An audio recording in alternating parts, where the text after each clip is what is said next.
The higher you go, the hotter it becomes. Ni mbaya.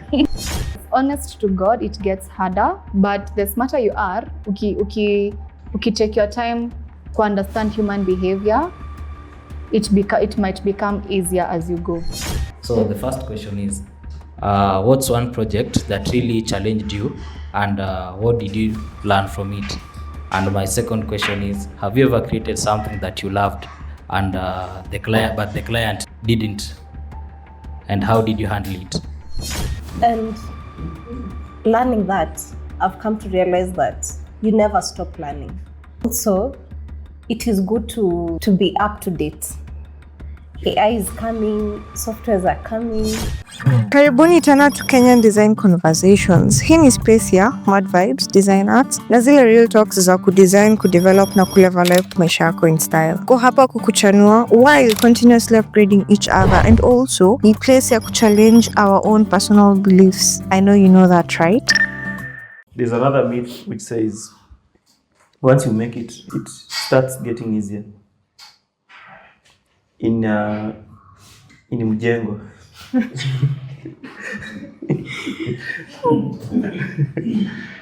Okay, acha nikupeleke vizuri. As a structural engineer, I would say that making it, at what point do you say I have made it? Because is it that you've made a lot of money or you have a lot of clients? Because I think every day it's a learning curve. yeah. And maybe it means you're in a good place, like you're not necessarily struggling. Because you're in at my a good field, place. I would say if I make it, time to somehow I've made it. I'm a consultant, I have clients, like projects tu zinakuja. Tuseme ujiite senior kama ukijita senior inaanza kuwa rahisi hapo.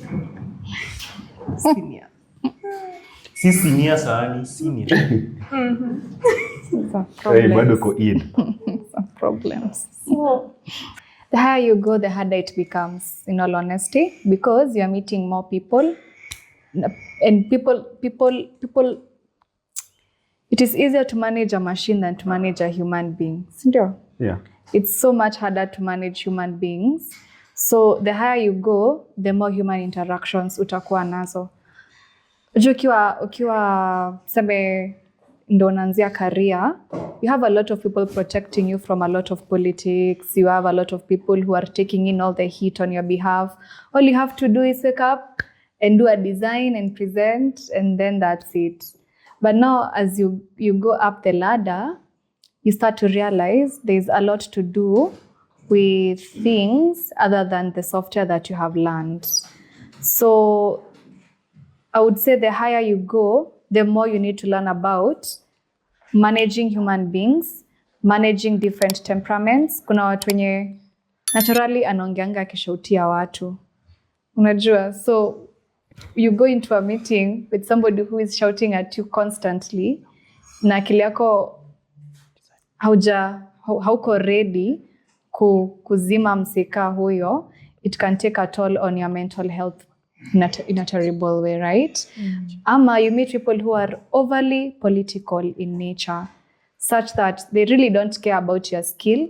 They just want to show you they know more than you, even if really they don't. But they just want to show you they're better than you. You need to know how to manage those types of people. And the higher you go, ndo unapatana na wao. Upatani na designer, unapatana na decision maker. No. It's true, right? Yeah, you're mostly meeting decision makers, and most of them are a little bit crazy, just a little bit. Sema tu kweli. They're crazy. Wewe na sugarcoat. This thing will go online. Hapana, they're not crazy. Mtaka at your part. But yes, honest to God, it gets harder. But the smarter you are, uki take your time to understand human behavior, it might become easier as you go. But mara kwanza itaku mental health. Yeah. The higher you go, the hotter it becomes. Ni mbaya. Not cooler. Ni mbaya. Not cooler. The hotter it gets. Because You used to deal with 1,000 shillings problem for survival. Now you're dealing with 1,000,000 shillings problem. That if it fails, you fail. And the hardest thing you can ever do in life, ni ufike hapo juu then uanze kufail. Because nasema ukienda, ukikuwa senior, you are not dealing with fellow designers, you are dealing with decision makers. Someone who entrusts the entire company in your hands when it comes to marketing.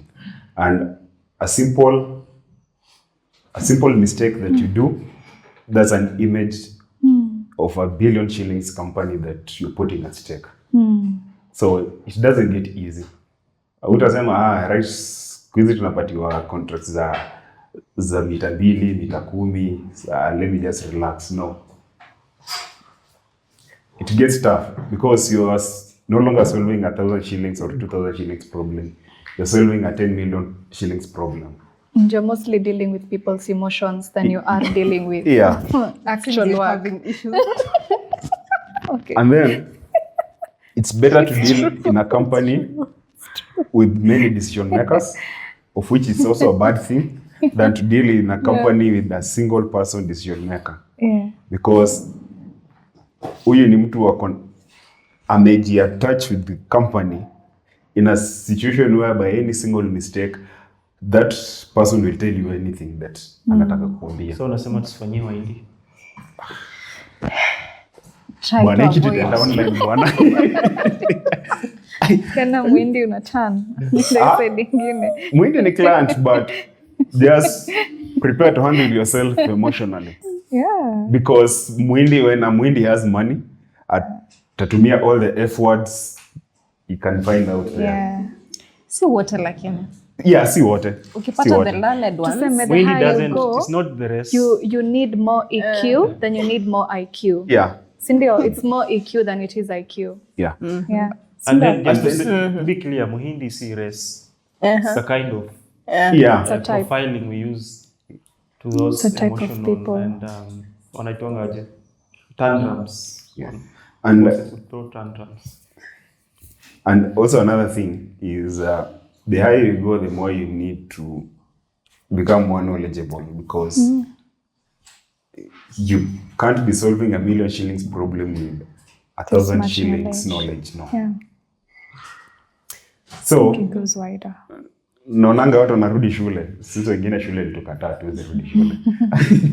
Kwanza kukuwa boss, I think. Being a boss, you're now the final. Just sahi, maybe you're answering to someone. So kitu kikushinda, you go to them. Now everyone is looking up to you. So you'll have to deal with the entire issue. You're the one getting the hits. Alafu naletea the juniors. Sasa. Unafaa kukuwa able to absorb all that pressure and all that heat, and then make it palatable to the people wenye wenye una lead, ndo wasikose kukuja job kesho.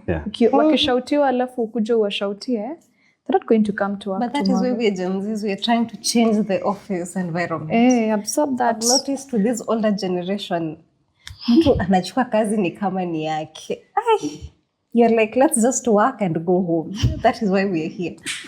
But I would say, you're talking about being emotionally intelligent. Yes. Sometimes, hata me, I know my bosses, sometimes kuna ule mwenye akikuja hivi leo, avoid that person. Kwisha anakusikia. No, it's okay. We need to learn them. But I would also say, just be emotionally intelligent. Know when to speak, know when to... Because I noticed some people in our fields, kuna watu wenye hawana knowledge. And now you're coming in, you have a lot of knowledge than them. So definitely, they won't take it easy. So you have to know how to engage them, how to bring your ideas to life. So the higher you go, the more emotional intelligence you need. Yeah. I think also a good boss. I think it's not rocket science. It's easy actually, because as you grow, you meet different bosses and different people. Yeah. Yeah, kama mimi one time I used to have this boss. Ni ile tu hakuwa na nguvu ya kupiga mtu, but that guy could tell you anything. Sorry.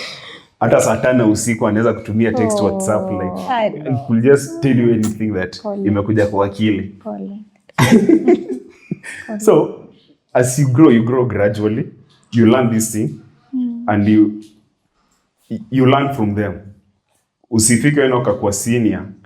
You went all through this shit, then you still going back Transfer and, the same trauma. So as you grow gradually, as you panuka your akili, by the end of the day, you need to know how you're going to be transferring that whatever.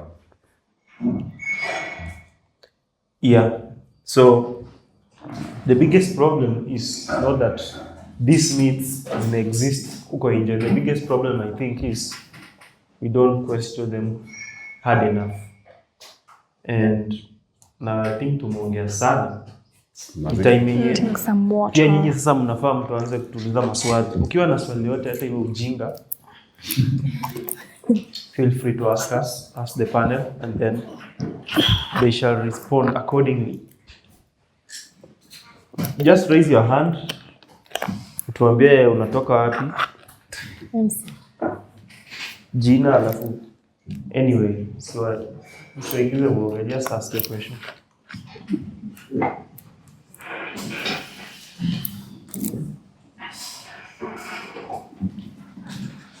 Yes.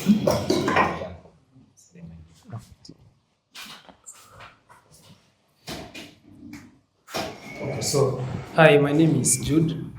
Now, I'm a student here at JKUAT. So my question is, you said that you use more than 6 softwares for designing. So what are your top 3 softwares, and what impact have they made in your designing journey?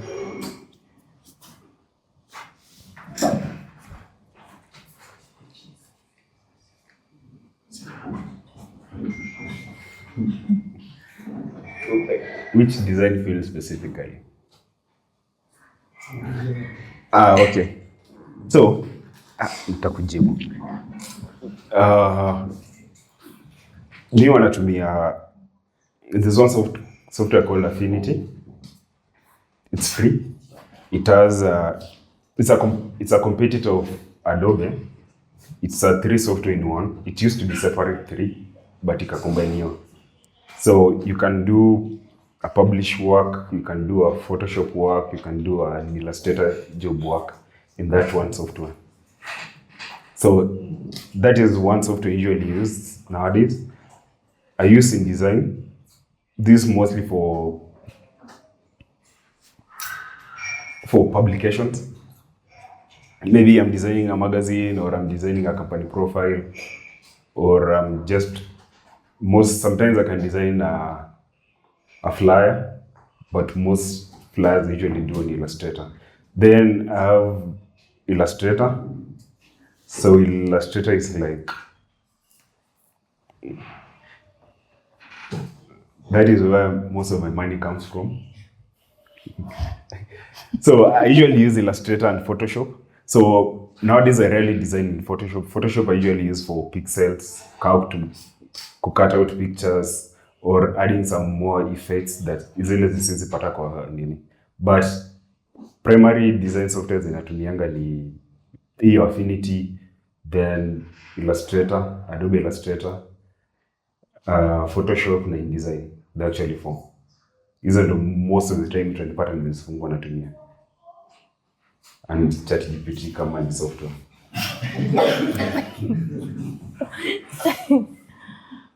Interesting. Yeah, what's up? Was satisfied? Is this something you want to venture? Huh?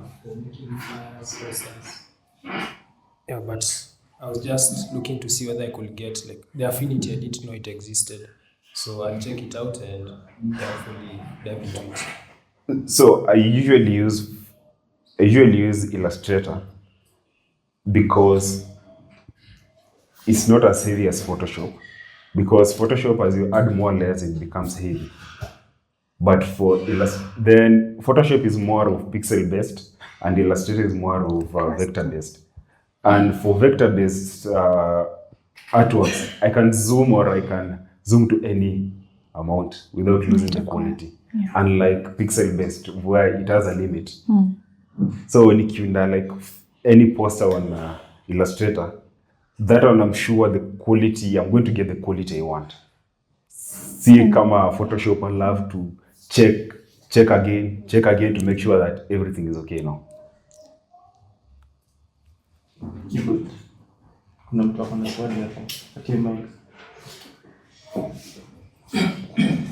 Okay, thank you very much. My name is Nathaniel Cherry, and I have 2 questions that cut across. So the first question is, what's one project that really challenged you, and what did you learn from it? And my second question is, have you ever created something that you loved and the client didn't? And how did you handle it? Can split that question between us. The first question was? What's it? Project. Okay. Yeah. That really challenged you. And what did you learn from it? Gloria, uko na nini? My projects are more buildings. Yeah. My first steel design, like a building made out of steel works. It was my first ever. It was challenging, but it was an eye-opener because it was a new field. I had done mostly concrete buildings, so I was now doing steel works. You have to be precise, so it was a bit challenging, but I can say kuna ni ngumu. So the more I did, the more better I got at it. Yeah. Kuna mtu inamuasha mahali aseme.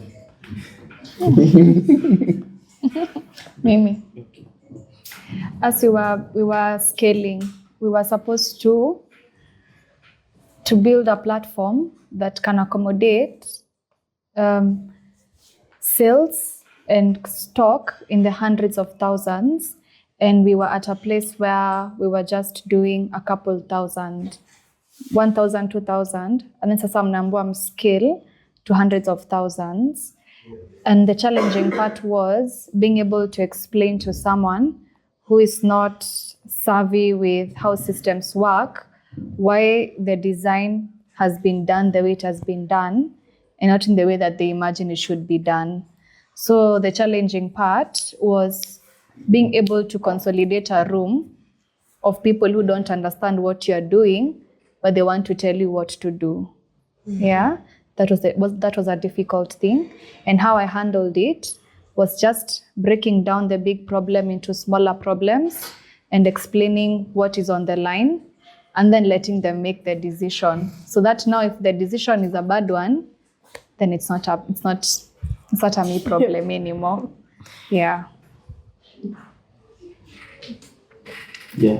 Hiyo question ya pili, ule jamaa wako mwisho ata answer vizuri. Have you ever worked on a project you like? That's the talk.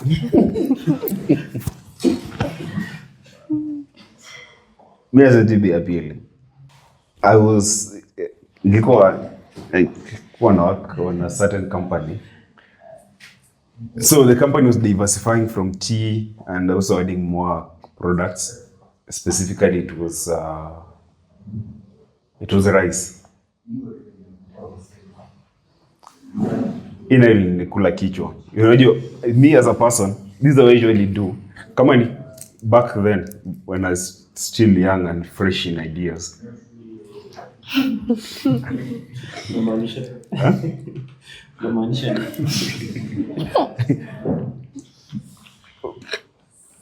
I think I did almost 25 plus concept.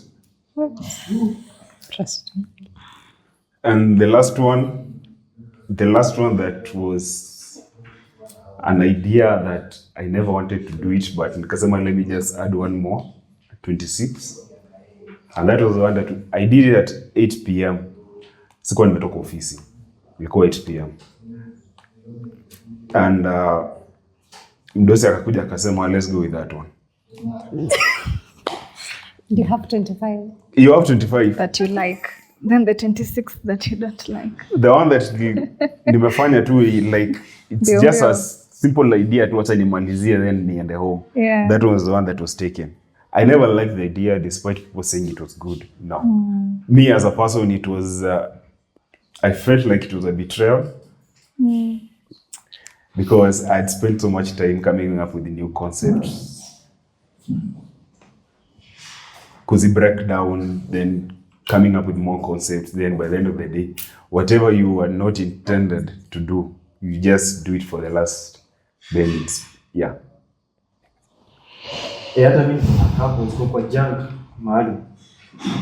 Perfect ideas but clients walikataa. How did you go about it? Yeah. How did you go about it? Wakikataa, what do you do? Okay. Utasikia vibaya jump. But I'll take a day off from that project and then find yourself again. Because utakuwa emotional your time. Immediately aki reject your idea, you'll be emotional. So the advice is step away from Take a walk. for a day or so. Touch some grass. Ongea naye weekly, mwambie okay, let me go back to the drawing board. Give me a couple of days, depending with the milestone, and then I'll come back with a fresh idea. Just let it calm down. Just calm down. Okay, emotion resolution. Then go back to the project again with a fresh mind. Take it as a new client again. And then just do it. One thing I've learned is we do our best as designers or developers. We do it to go up. But sometimes it's not about you. It's you are doing the best that your client can pay for. There's a good example they use. If you go to a steakhouse and you order a steak, they are giving you what your money can buy. And that doesn't mean that it's the best steak they can make. They can make the very best steak, but they're giving you what your money can buy. So another new perspective to change how you approach it.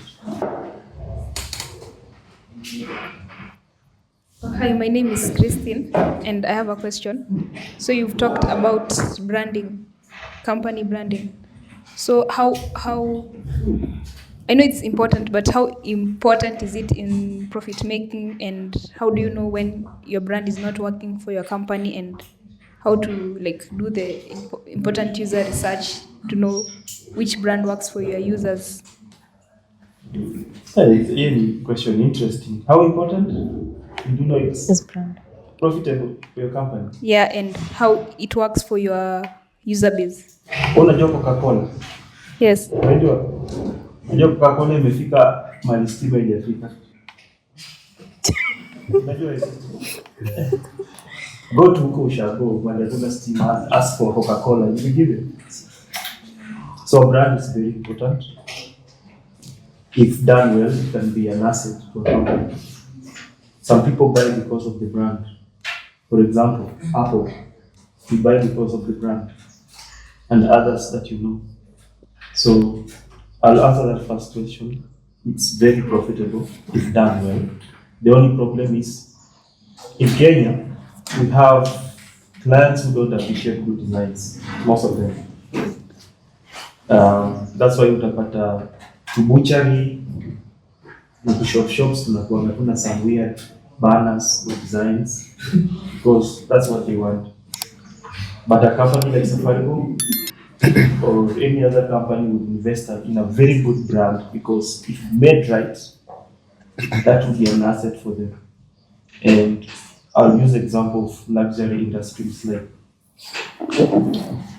Supreme. Najua inakuwa most of you young people here, Supreme ni yenyu, and then ukipata kama Louis Vuitton, you see, that kind of brands, their brand identity is their asset. The second question, sorry, visa. Okay, how to make a brand that works for your user base? That in a cover wide area because research is everything. You have to understand who your users are, who you're targeting. If you understand them properly and understand your competition, understand the solution and the gap in the market, will give you a good idea. But a brand is not about the logo or anything. A brand is the value that it's instilled on that brand as it grows. I use Apple, for example. When you look at Apple, the logo, you will see that they're innovative.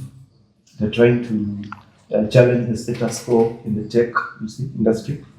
Those are the values they have attached to the brand. So a brand haiwezi kuwa tu with a snap hivi, profitable or valuable as it, being released to the market. Most of the time, it's what that company does that is attached to that face, which is their logo and the brand in general. So it starts by understanding your target audience, the problem you're solving, and the market. And you go adjusting. Overall, you find your perfect fit for the brand and stick with it. I think she's also asking, how do you know, or at what point does it become profitable? Like kama naanzia a brand, sasa how the visual part of the brand, how does it become profitable? How do I know sasa this one will be profitable? How do you know that? You can't. That's why I'm saying it takes time.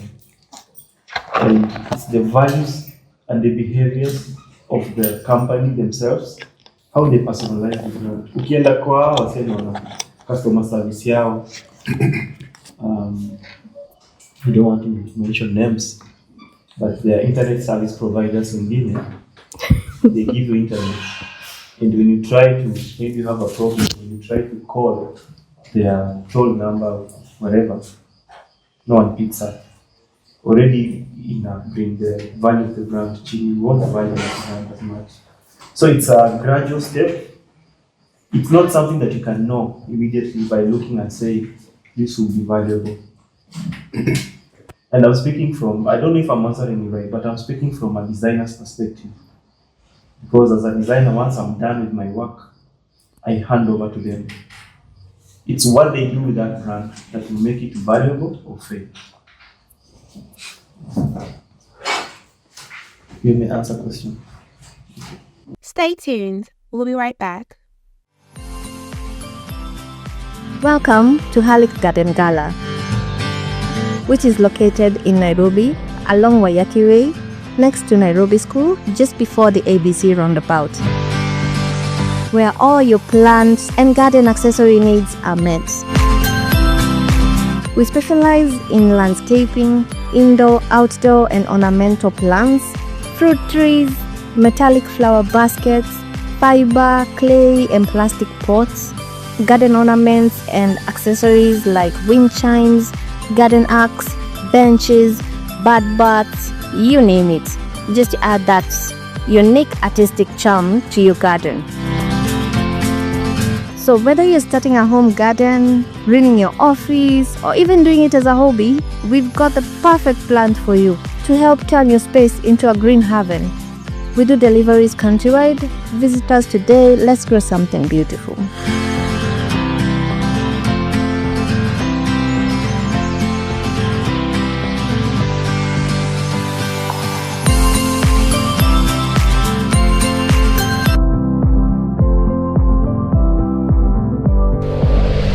Branding is about quality of your product. Because if your product is poor quality, even if we brand it however we do, It's not. still, Yeah, and those are now the values that I'm saying. It's not. it's not.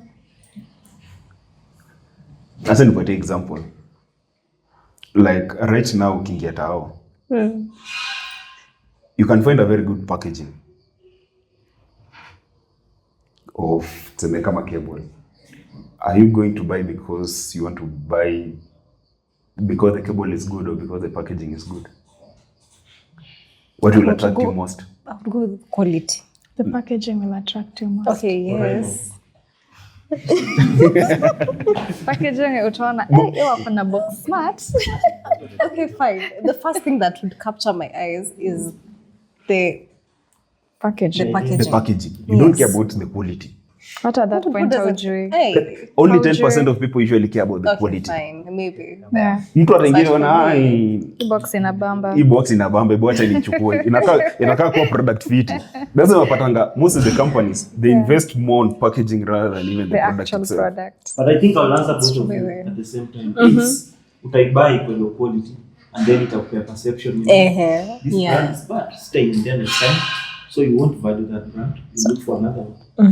So at You the end look of for the the day, best. also product place. Because brand ni perception. I Kama think unafaa Coca-Cola. kukuwa good at both kwa sababu unaweza tengeneza product poa but umepackage vibaya, it inakaa kama ni imbo, haikai kama nugget, but mwingine kuna poor product Yeah. ameitengeneza inakaa kama iko na box ya white. Let's not make it in an African. But it's all of them. African perspective, iko na jokes sana in terms of a brand itself. A brand covers everything. There. And I've Yeah. just used the best example, which is Apple, right? From their product to their packaging to how they portray themselves. That's what we are looking for. Wao umepata sweet spot, but si kila mtu anaweza afford kutengeneza a good product na aipackage vizuri. Close the business. They're not going to close. Mimi acha niwapatie example. They're not going to close. Yeah, the Apple product. Before iPhone 17, from iPhone 16 to iPhone 12 Pro, 11 Pro, they've been giving people the same design. True or false? Try phone. It's the design, yes. Ngoja. I want to tell you how powerful the image of a brand can be in the market. iPhone 16, 15, and 14 Pro, Almost the same. they're almost the same. When it comes to quality of camera, quality of battery, quality of like 60 to, I think almost 90% of iPhone 16, 14, and 15 Pro, they're the same. But people go and buy akona 15 Pro, Taka hii 16. Pro imetoka leo, 16 Pro imetoka leo, ataenda kuchukua 16. Yeah. Why? The brand. Perception. Because of the perception. Apple when they were creating the Apple brand, they made sure they have created a very strong brand in the market. Apple wakuja uzie hii Apple the fruit, ukuzie 1000 bob utanunua. Chakubali. Ukuuliza kwa nini ulinunua, it's an Apple. Imetoka kwa Apple. Apple today wakiamua sijui sell nini. They usually make sure their marketing and their branding is perfect. It doesn't matter, like, hata wakiamua waanze kuuza hizi tripod, they'll make more sales than even companies that make tripod. Yeah. Because they've already created that strong brand in the market and perception. Mtu akulizanga, designers wanatumianga nini? Watumianga Apple. Despite it's not that it's the best product to use for design. No, there's Windows machine that even better than even Apple. But there's that perception they've created in the market. I'm not saying that Apple products are not that good. They're more than good. But there are also Windows machines that are even more than good. But that perception they've already created in the market. At the end of the day, the Apple product is good. It does whatever you need to do well, right? So at the end of the day, it still needs to work well for you. Juu ukinunua sahi na kesho iharibike ama ilipuke, utarudi ununue tena. For an Apple, If it works well, obviously you would go buy it. let me give you an example. Samsung Galaxy S7 Edge. Mnaikumbuka, or you're too young to remember. They were blowing up. S7 Edge. They were blowing up. But what are people still doing today? I use a Samsung. Exactly. You know why? So they've already created that strong brand in the market. Do you know why? It's not about the brand. Okay, yes, it was the brand because what they did after that, they recalled most of their phones. And that's what a brand should do, because you're not You supposed to be perfect, but identify where your errors are, and be a brand that understands your users. They recall all the phones that you were able to recall. They apologize to those people. They made a better phone. It changes how you perceive that company. But ukinua cable ya Oraimo alafu ibunjike, and they don't care, they don't call you back. I won't go back for Oraimo. I'll look for another cable that works better. But they, even if I agree they recalled, but also Samsung had already created that brand in the market. They have already created the name in the market. Of which I understand. Ingekuwa ni Infinix imelipuka ama Tecno. Oh, how sure are you? Hata kama ungezi recall, how sure are you ungerudi kuzinunua? Yeah, so in overall we are saying is a brand is what you do. Yeah, exactly. Yeah. You don't have to be, you shouldn't be We perfect. can throw that question at them. Yeah, I want to ask the next question to them. So I'm just summarizing all this. A brand is what you do. It's not about your identity or anything else. Unaweza kuwa imperfect, but you can be clear about it and transparent, and people will trust your brand because you are building a perception. Oh, and then to answer hiyo, how do you know your brand works? I'll give you an example of a billboard. Mostly for billboard, usually give it a 3 months. You put a billboard today, you give it 3 months, you go and recount your sales. So if you're selling 1,000 before you place the billboard, 3 months later, if you're selling 3,000, it's working. If you're still selling 1,000, there's something wrong. It's not working. So that is another way you can try to see if your brand is working or not.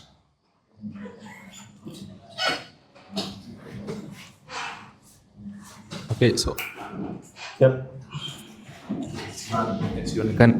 Anyway, my name is Rotich Kibet. I am a student here also at JKUAT. I have 2 questions. One is, you guys have talked about in the Kenyan market, you need referrals to get clients and all that. Have you tried maybe the global market, maybe global clients? I hear they pay well. Yeah. Have you guys tried them, and what can you say about that? Number 2 also is, in Kenya, when you get a few clients and then you earn something, then maybe utapata serikali ndio inataka kukuja hiyo jumepata kidogo. So how do you guys maneuver around stuff like taxes and all that? And Tax I believe that's my little question. So hiyo swali ya pili, Dave atajibu ya kwanza.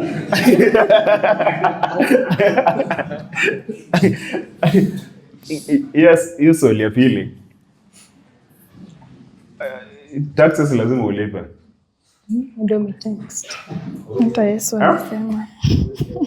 You can, depending on the client you're dealing with. Like, if you're working in a well-established company, they'll request for an e-Teams invoice, like right now. So you have to pay that. But for that one, that's not your cost. If you're charging the company packaging 1,000, add 5% withholding tax. Since you're not under VAT, but you qualify for VAT, you can either charge 5%, but that one goes to the client, not you. The client will pay the tax, not you. Or there's another inaitwa TOT, turnover tax. Hii inaliponga, I think 1.5% of gross sales every month. So depending, but TOT you only apply when your gross sales is 1 million to 25 million gross sales yearly. But any tax, don't put under yourself. No, that's not your problem. That's your client's problem. So you just do your math. If you are charging 1,000, add 5% from that 1,000. So that is the tax. Yeah. Uko sawa. Lakini atakupea siri behind the cameras. Najua hataki kujianisha.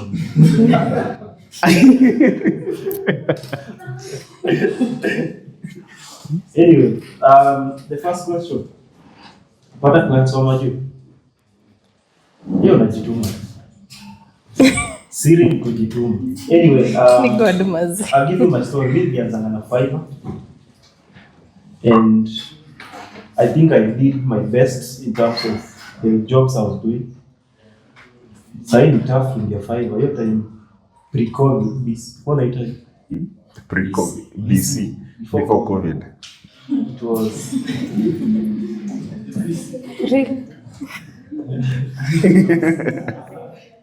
ilikuwa rahisi sana because the market was not saturated. But AC after COVID, and that time during COVID, people working from home. So what did people do? Some lost their jobs. Those platforms like Fiverr, Upwork, were saturated. And some of the best way to get clients were removed. So I seen a bad go around it, but try to find easy online jobs, platforms. Create your accounts there, no jitume. Once you find one client and you do the best, that client will give you more job and will refer you. So I just found one, and that one client referred me to more clients, and those clients have been referring me to more clients. And I've created relationships with them. Go beyond what they expect you to deliver, and they'll be your friend. Sina siri ingine. Enda kujituma tu. Na mwingine ana swali?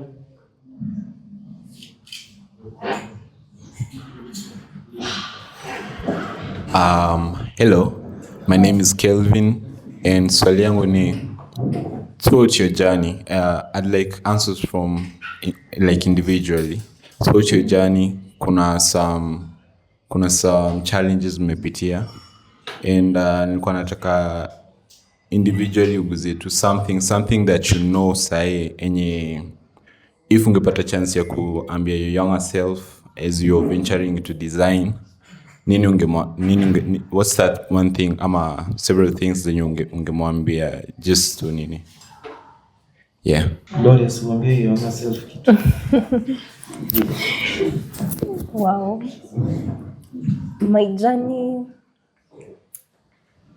has been, it's like trying to discover yourself. Because yes, mumaliza campus. Now, where do you fit in this market? Because for me, my field, I can either do water, I can either do structures, I can either do roads, I can diversify in all that. But now I had to find where my interest is. So for me, I noticed I like structures because every day it's a new problem. Someone comes with a very different idea. So you think outside the box. And learning that, I've come to realize that you never stop learning. Also, it is good to be up to date. AI is coming, softwares are coming. We were taught how to do design using calculations manually. But right now, you need to learn the softwares, you need to learn how to model them. So as much as what I would tell my younger self is learn as much as possible, especially the softwares. You incorporate, yes, you can be very good at your job, but also learn the tech part, the softwares. Because right now we are having AutoCAD, Revit, Tekla, and they're advancing as well. So if you get stuck in one, you will not advance. Because right now, even if I go to a client and take a building, I will have to produce a 3D, I will have to produce drawings, I will have to, you're trying to convince them. So I will have to use these softwares to produce my design. So I would say never stop learning. If a new software comes, be curious. Try to know which one is better at what and which one is better at what. Because at this point I've learned, like mine, I use Procon for analysis. I use Revit for design. You can use Tekla. For me, I noticed Tekla is a bit simpler than Revit. There's eTabs, there's Stad Pro. So you need to learn all this. So I would tell my Photoshop. Here it is from an idea because foundation all the way up. So yeah, kuna Photoshop because building it itakuja and it has a different me from this. So I would tell my younger self, learn a lot. Even now, as much as I think I love that we are in this generation because I've worked with people in an older generation and I made money out of it. I was in Kenya Pipeline at some point. And you realize that these people walimaliza shule, wakaingia Kenya Pipeline, they didn't advance, they didn't learn tech, they didn't.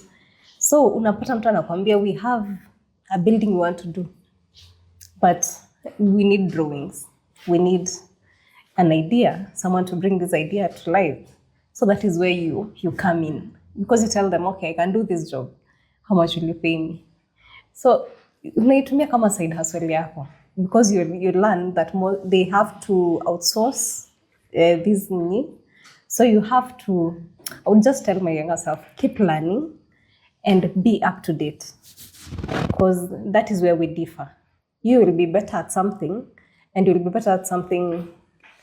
Maybe I will be good at AutoCAD, but you have AutoCAD and Revit. So you see you're better than me in that. So be up to date and also network. I would say network because the more you have, go to events, go to at a site, atenda tu mjengo. Okay, me now in my field. Enda tu mjengo hapo. Asimiti. Yes, just be curious. You just go ask questions. Building inafika ngapi?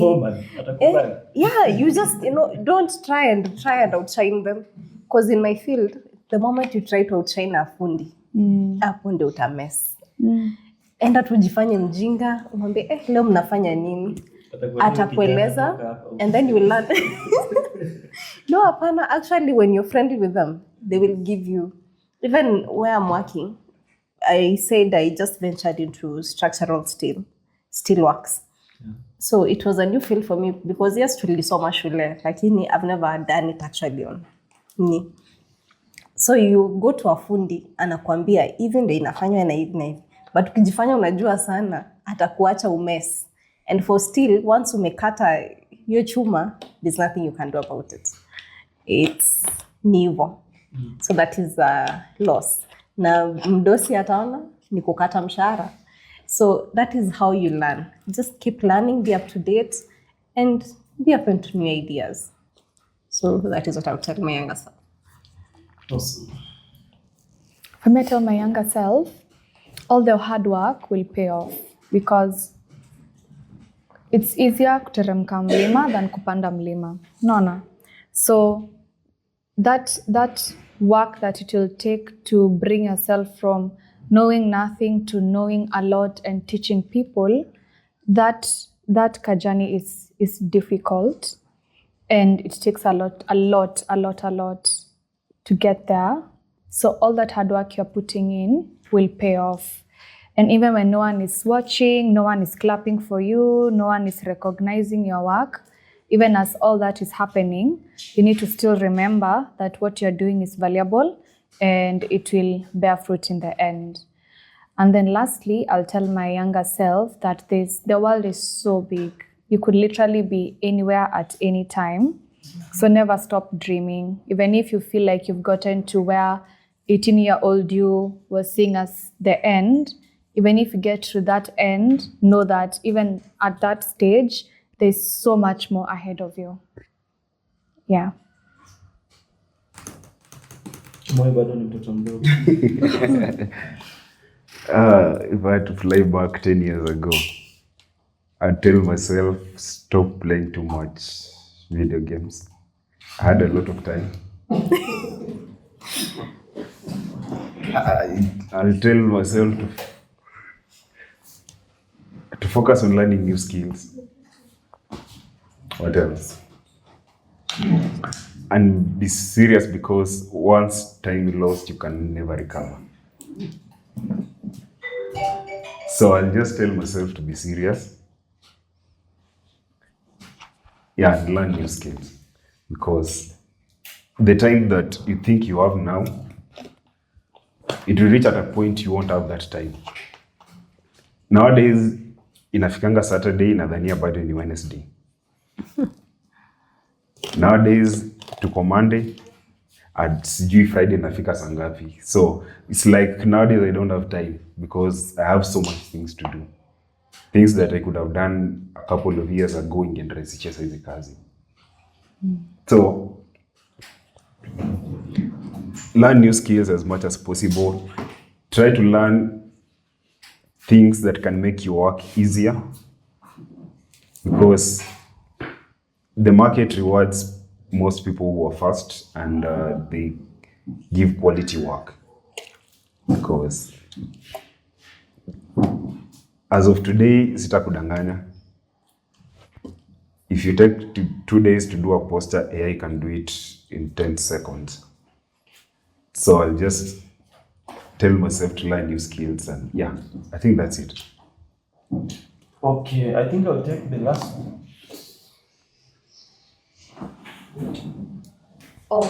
Saseni, kuna the question you had asked.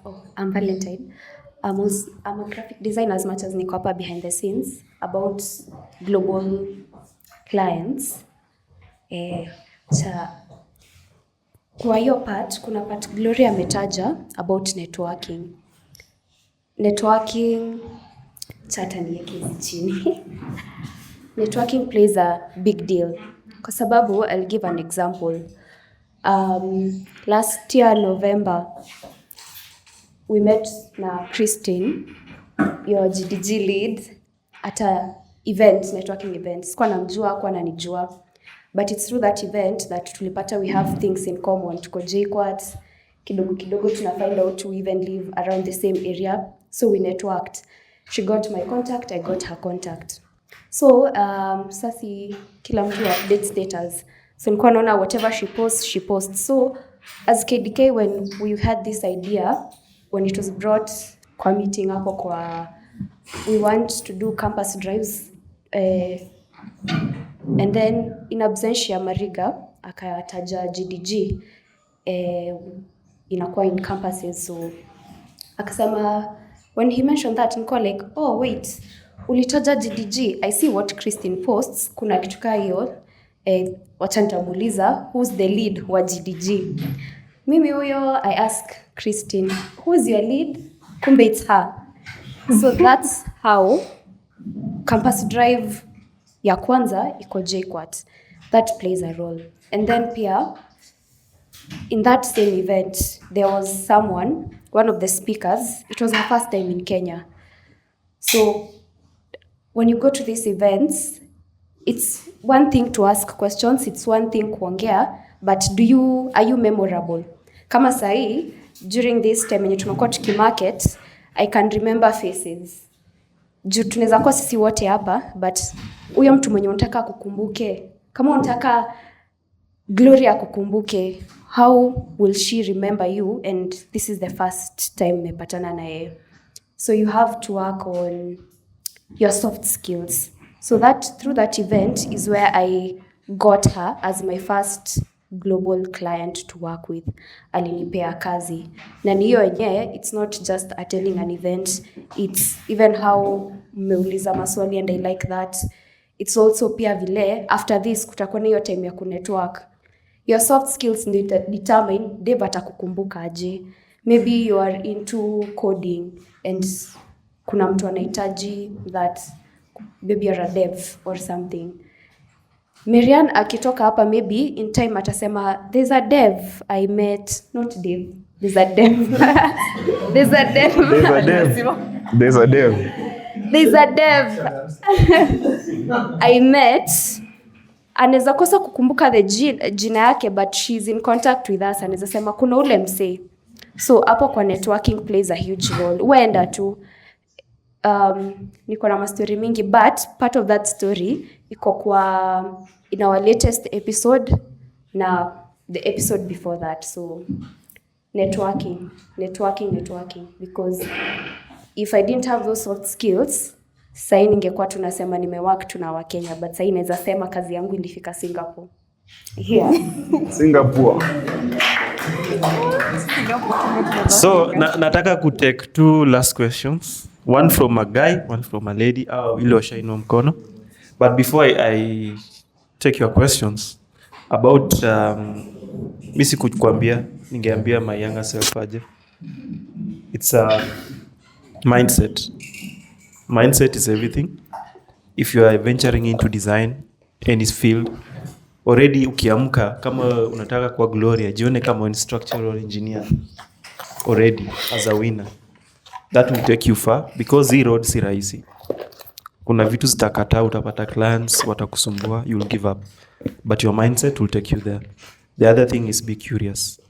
And I think kila mtu amesema hapo, just learn. Look at what's coming, look at what's new and take yourself there. Yeah. So ladies first. And then tutafunga na wewe, ndio. Okay, so hi, my name is Winfred. In JKUAT. I've been working with Manstack for a year now, and Working with Manstack, developing, and I'm now exploring UI UX. So my question is, when you're designing, maybe let's say a website, where do you get the ideas? Like you design them from scratch, like you sit down and say this one will be here, or do you get inspos from somewhere? That is my question. Okay. So, Diva ameniambia nijibu. So where I get inspiration from, so there's Behance, you know Behance? Okay, so there's a site called behance.com, behance.com. And then there's another one called Dribble, like could dribble, but not dribble with triple B, but a layer double B, dribble.com. And then there's also Invato. Invato you'll see live designs, but it goes a long way as well. Invato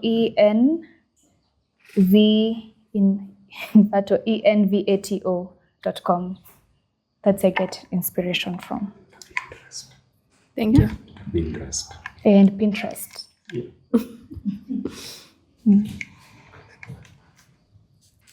My name is Jude, and I have like a bundled question. So, going to Dave, you said that your first client connected you to many more clients exponentially. So, should you, as you're starting, let's say in the local market, because yours was for the freelancing, the Fiverr, but for example, in the local market, will you accept, when you're starting out, will you accept to work for free so that you can start now getting referrals due to the quality of your work if you can't find paying clients? And also, how do you package yourself when you are going to a client? Unaanza na the amount of money you want them to pay you, ama how do you package yourself when you're negotiating to get a deal with a client? Awesome. One, I will start for free anytime. In fact, right now, on the side of branding, I think I've been so much into product design. Nataka nirudi kwa branding. And I've started again for free. I'm gonna do 100 branding for free, just to give me that kick again when they're there. So if I were you, yes, I will start for free, and I will do 100 for free, and the best I can, because in the free, you don't care about the money they are paying. If you love it, you do it. So I'll do that for free, and I'll make sure it's the best work I can do, and that is where you're going to get referrals for those people. Once you're done, just akikupraise mwambie, you've seen what I've done, okay? Can you recommend me to people you may know who would want the same services? And then when those ones come, now you pay. About packaging, it's a challenge that many people sana ndani, and I think most designers, then go to AI. Sometimes unachukua hiyo scope unairusha hapa alafu unaiuliza try to package it for me, and then inakupea values za majuu alafu na divide by 2. Hiyo ni shortcut. The best way you should do it, look at the value you're providing, look at the problem you're solving for that client, look at kama amekuwa akipata 100 sales, muulize what do you anticipate after we do a refresh or a rebrand? How many sales do you think you're gonna bring in? Atakupea a certain figure if possible. If not, utatry to figure like you are taking him from point A to B. So it's usually a value-based approach. If he wants to make or she wants to make 100 million, look at it as you're coming in to take 10% of that 100 million, mwezeshe kufika 100 million. What do I mean? 10% of 100 million? 10 million. 10 million. Ayo pesa mingi, hiyo na uongo. Ajabu. Turudi chini. 2,200,000, isn't it? Yeah, so imagine mtu anataka make 2 million, si ndio? Chukua tu 10%, imfikishe hapo. You use 10% of which will be 200,000. I'm charge you 200,000. And make sense and stand your ground and explain how atafika 200 million by using only 10%. If you approach it with a value-based approach, client ataona unanichaji pesa mingi, ataangalia okay, so that's 10% of it makes sense. Then anaku open with it, and then you can start discussing. But we have a course that is coming up about the business of design. So look out for it, and hapo tutakuwa go in depth in terms of pricing and how you package yourself. But it's a challenge up to now. Si ati ni hivyo rahisi. Pricing is the biggest problem in the market. Yeah, so I think that's it. Thank you for engaging in the questions. If you have more questions, we have the community. Please join your community. Alafu ask one more. Sawa, tufunge na wewe. Okay. So I would appreciate it kama munge mention at least distinguish between the various types of designs ziko. Juu tunasikia tu kuna some of us tunasikia tu UI UX, siko najua kuna structural design. So and tukianza mention design is very broad. So aside from hizi designs zenye tumesikia hapa, kuna others, and kama kuna others maybe unaweza zi list kinda. And personally I'm very interested in systemic and product design, yeah. And software zenye nimesikia Adobe, Illustrator, is mostly in the graphics. So nilikuwa nataka to mention product natumianga in product design, systemic design, kindly too. Okay, awesome. Huyu jamaa jalala class. Pigia makofi. Hadi amekumbuka kitu yenye tuliongea tukianza. So I will say this. According to what I know, kuna graphic design, of which covers a lot: branding, brand identity, logo, and it's a very yani hiyo ukianza kuingia ni rabbit hole. Kuna package designing, ujamaa jawambia anafanyanga hiyo.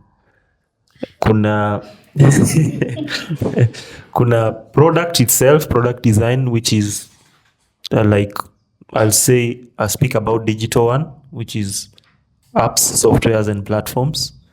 So that is where UI UX comes in, and product designers. Kuna industrial design, of which there are people who make physical products like these ones, the chair you're sitting in, and then kuna structural idea huko kwingine. Yeah, atasema more about that. And simunisaidia nini ngine nimesahau?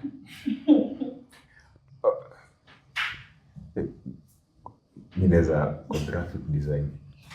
So nowadays ukienda graphic design, maybe nikianza hatukuwa na so many branches. It was just graphic design.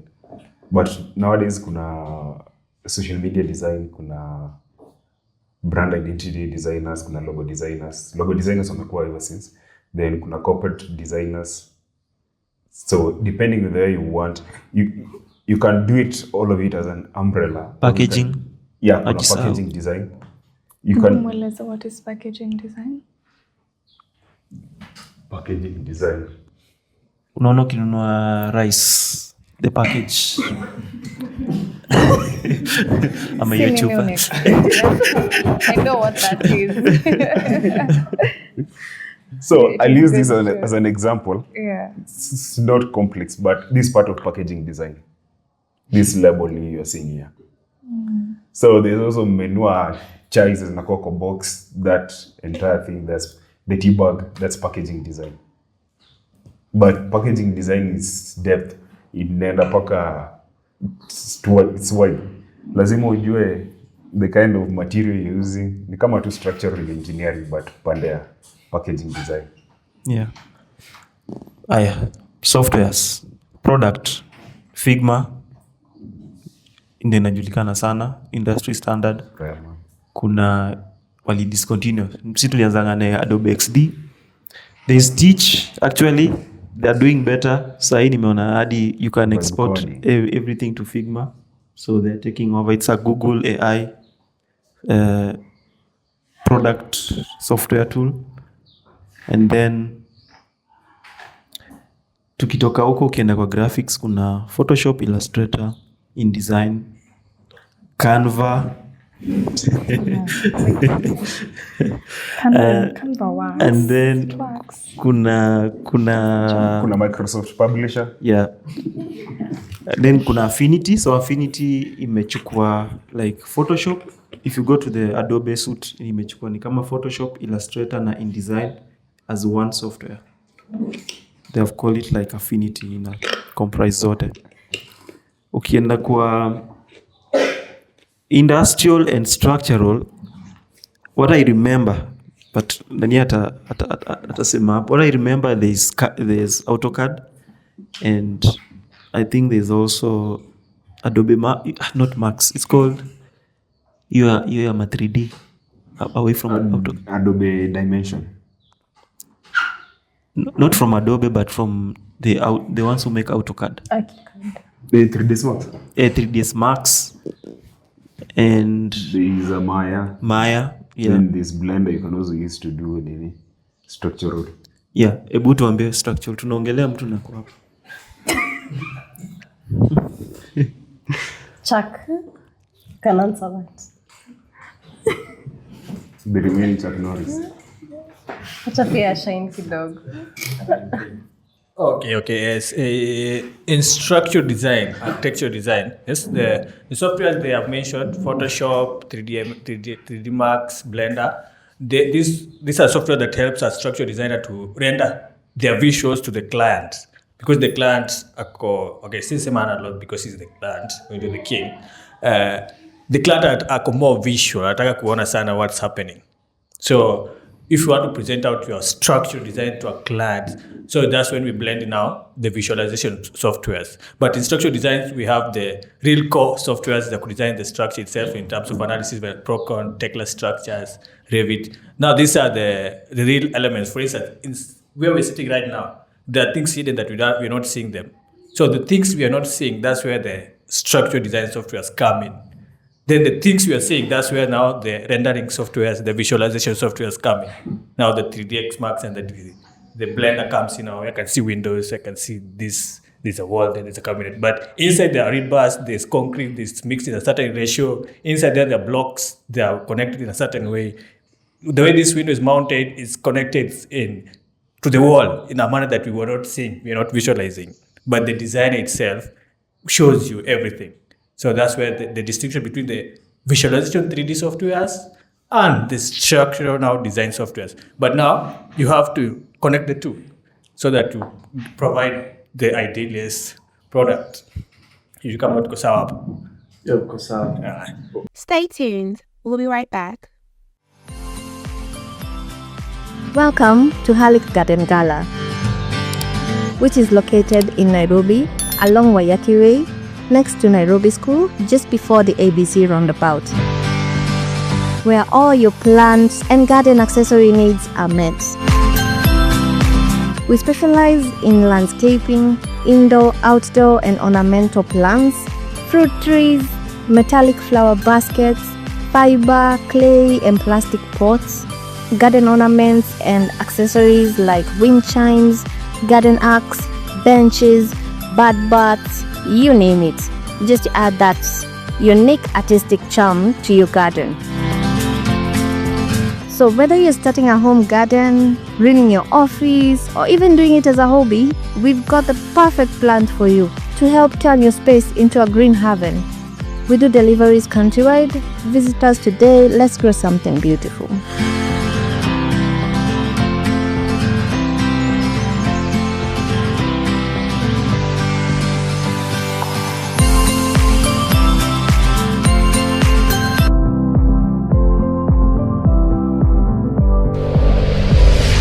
And also for those wenye wanataka kufanya graphic design, I'll discourage you from using Adobe. I'll tell you, go and start with Affinity. It does they're doing updates. Right now it does almost everything the Adobe does. And it's 100% free. You don't have to become Jack Sparrow. For those who know Jack Sparrow, you don't have to become one. It's 100% free. Hautaanza sijui ati dev una cracking aje Photoshop. Because sitakudanganya, Adobe softwares are very expensive. So if you can start with Affinity, it's 100% free. Unless you want to use those cloud whatever, of which it's not a must. Iwezi kusaidia mahali so much. But Affinity, I hate using advice. I just tell you to use Affinity. All right. Thank you so much. I think I'll give it back to the MC. Close on that. But you've been nice students. Ndawapea kuna kitu kazuri hapo kumaliza. Acha chaka maliza. Yes, that was a good session. As we dive into the more learning experience, we get in depth of design. The way our team started, our team has been good. They have really handled it pretty well. We are at par with what design is. So the next session is where we get into one-on-one with each other, not that so strict and official like the previous session.